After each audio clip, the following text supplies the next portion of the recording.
Good morning, this is Faith at Faith and Books. How are you doing? Happy New Year. It's January 2nd.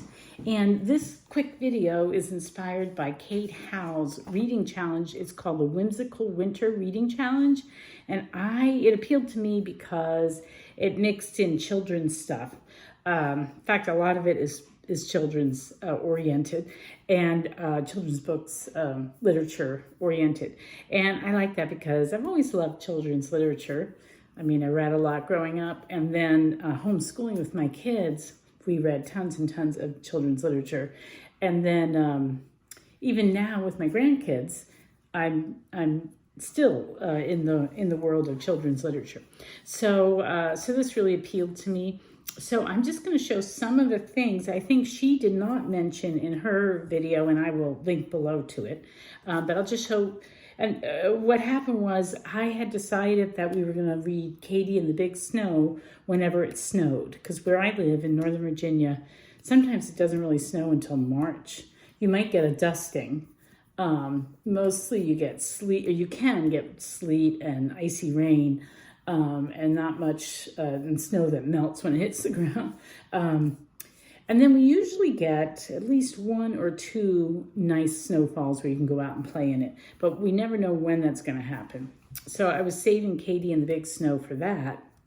And I went to look for it and I couldn't find it. But I found all these other books and that made me think of doing this video. So these are the picture books that I don't think Kate mentioned them. And I will link below. Did I say it already? I'll link below to her announcement video. And she gives a lot of suggestions. But one of the very first one, I even typed it out, so I'd have it as a reference. There are 9 prompts. The first one is read a picture book. So a wintry picture book. Did I not finish that prompt? It has to be a picture book that's set in winter. And so I went around looking at the various picture books that we have while looking for Katie and the Big Snow. Which I think is by Virginia Hamilton. Am I remembering the author right? She also wrote Mike Mulligan and the Steam Shovel, which Kate did recommend. And she wrote some others too. Anyway, these 2 still kind of touch on Christmas, but you know, it's not Epiphany yet. Officially, it's still a Christmas season. And then sometimes people in the Catholic tradition who are following the old calendar take Christmas all the way up to February 2nd. So you can still do Christmas stuff. And so a couple of books that I have is this one, Good King Wenceslas. And this is a lovely story based on the song. And the illustrations are just magnificent. But you definitely get a snowy and cold, wintry feeling from it. So that's a lovely picture book. Then my favorite is the Tailor of Gloucester. No, just Gloucester. The Tailor of Gloucester. And, you know, of course, it's classic. I got this for my oldest grandson, who's now 7. I tried to read it to him last year, and the language is a little bit too archaic. And it's one of the longer stories. But it's set on Christmas Day, or it mentions Christmas.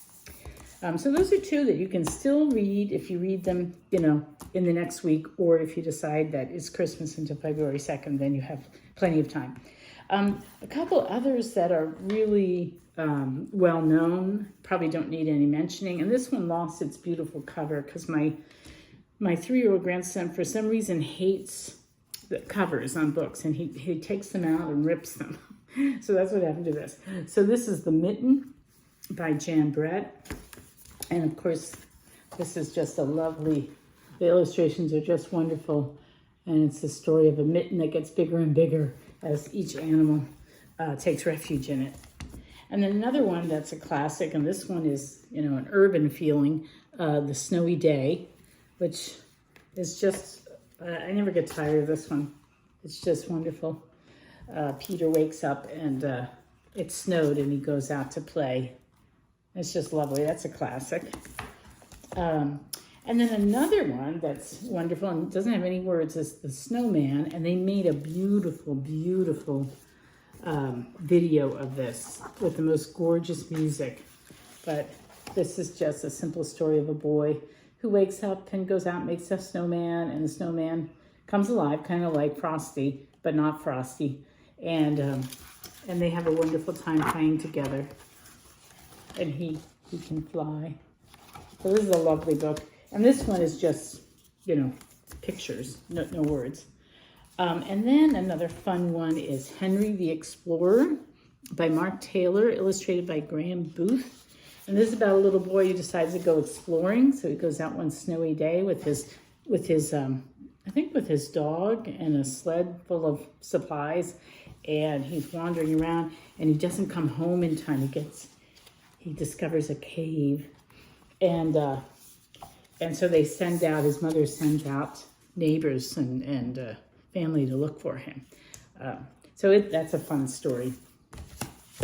And then this one, the cover, I think I probably spilled coffee on this cover.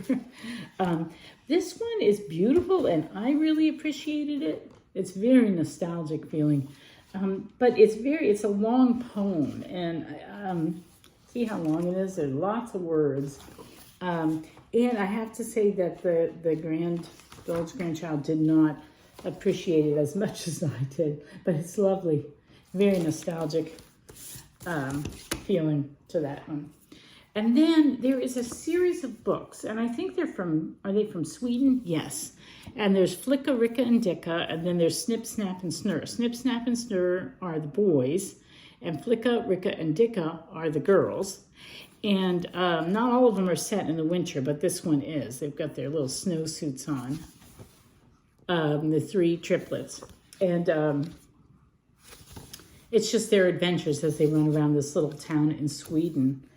They came out in 1942. And we used to have the whole set, and now we only have about 3. I think I gave them away after we had finished reading them. But they're kind of good early readers in a way, even though they're not quite in the same format. But so that's a nice one, set in Sweden with the little kids running around. So those are the picture books I found. And then she also, one of them is watch a cozy old movie, read a retelling. I don't have any retellings, I don't think. But a book that I've been wanting to read reread for a really long time. I read it to my children many years ago. It's Gwynna by Barbara Helen Berger. I want to read more books by her.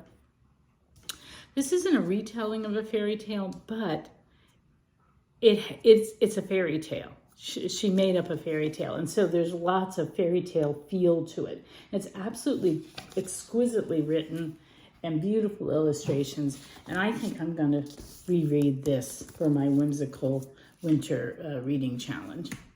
And then she also says, let's see, recreate a meal you heard about in a book. I have no idea what I'm going to do for that. Read something written or set in 1901 to 1950. I have not decided about that. Read a wintry poem. Haven't decided about that yet. Read a children's chapter book. Now, the book that I'm slated to read to the 7-year-old is The Wheel on the School, because we've been reading books by Mindart de Jean. We've read Along Came a Dog and Shadrach, and the one that I really want to read is The Wheel on the School, because that's one of my favorite all-time books. So I don't know where our copy is, so just this morning I bought a new copy. I have to finish reading the best Christmas pageant ever to him, which I hopefully will finish this week.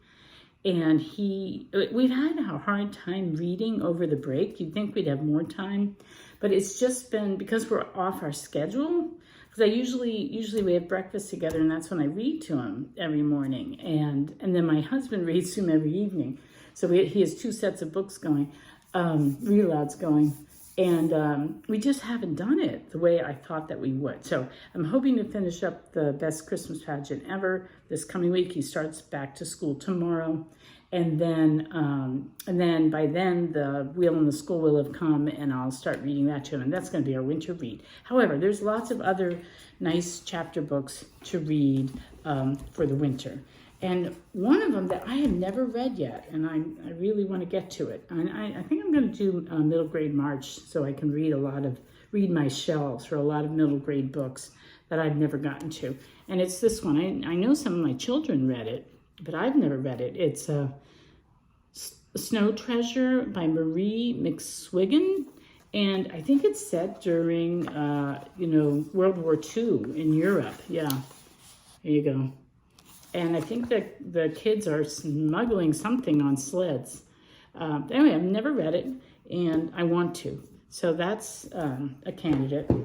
And then this is a classic that I love. Hans Brinker, or The Silver Skates, is a nice wintry read.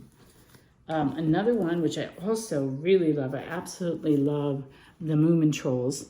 And this is Tove Hansen's Moominland Midwinter. Just magical. I love the Moomin Trolls. So that would be a very good candidate for this. And then I thought of this one, which is my favorite out of the Laura Ingalls Wilder's Little House series, The Long Winter. This is an old one that was, these were the illustrators before the latest, the ones that we're all familiar with that I read growing up. Illustrated by Garth. I can't remember the illustrator's name. I know it had Garth in it. Garth Williams or something like that. I'm not sure. But anyway, this is an old kind of vintage copy that my husband gave me. It is signed by one of the illustrators. There were two illustrators for this, Helen Sewell and Mildred Boyle. And this is signed by Mildred. And included in it is even a little sketch she made of some lamps. You can see. So that was a Christmas present that my husband gave me one year. I'm losing the flap here. Which I really treasure, because this, out of the whole series, this one was always my favorite. It's quite dark, but if you want to read a nice wintry chapter book for children, this is a good one. So that's it. Those are my suggestions, and like I said, I will link below. What else are two remaining prompts are read something in an idyllic setting. So, I'm not sure how to do that in the wintertime. I always think idyllic as being, a beautiful spring day or something. Maybe just get a fire going and read next to the fire. My house isn't set up right, though, because our fireplace is right in the family room where we have the TV, and the couch is not near it. So you can't really sit by the fire and read. You have to bring a chair over and do that. And it's kind of in the middle where it's like right by our garage, so people are coming in and out of that door right next to the laundry room. It's just not the best situation. I kind of wish that our fireplace was in our living room, which would, I think, lend itself to more coziness. So I don't know how I'm going to read something in an idyllic setting. And then the ninth thing is watch a period drama. My husband and I have off and on been watching the Sherlock Holmes series with Jeremy Brett, and I think that's probably what we'll do for that. Anyway, so that's the challenge, and thank you, Kate Howe, for such a charming reading challenge for the winter. It's really fun. So, all right, take care. Bye-bye.